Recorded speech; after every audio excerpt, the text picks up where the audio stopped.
Hi, my name is Jessie Goodman, and I'm doing my PowerPoint over Ethics Challenge. This quarter, we've learned about different ways to integrate technology into the classroom, but this last module is mainly focusing on the dangers of media.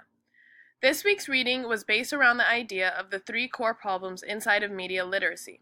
First is that it doesn't address the fundamental inequalities in student access to new media technologies and the opportunities for participation they represent.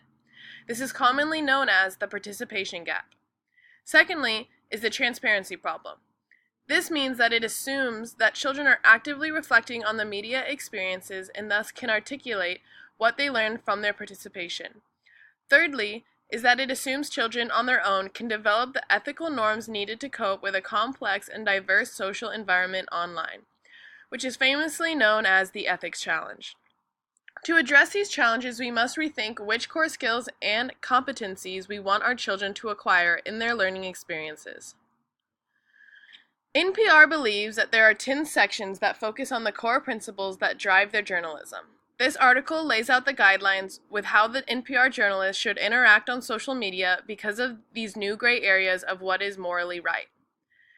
Their biggest advice is that no matter what social media site you are on, conduct yourself online just as you would in a public circumstance. Another is that before reposting certain content, you should always verify the information gathered. Lastly, be honest about your intent when gathering information. When used correctly, social media is a great tool, but it was to be handled correctly. In order to do this, they must be respectful when trying to find the correct words in their reports. This next article really puts into perspective why ethics is such a critical issue in social media. The whole world was shocked and devastated when the Boston bombing happened. All around the world, people wanted justice for this awful attack. Sunil Tripathi, a 22-year-old Ivy League student, was quickly pinned as a possible suspect through pictures of the bomber posted to Reddit. At one point, this young man's last name was a top trend on Twitter. Soon, this possible new suspect was being talked about not only on social media sites, but also on television media inquiries. But it was too late for Sunil. 10 days after the bombing, his body was pulled from a river in Rhode Island. Soon, these bigger news companies began to realize that this young man was not behind the bombing that everyone has been accusing him of. Reddit quickly released a statement showing deep regret for their misinformation provided by their users. I really like learning about this new problem of ethics in media literacy. It is one of the biggest problems that not only kids face, but every single person who is participating on social media online today.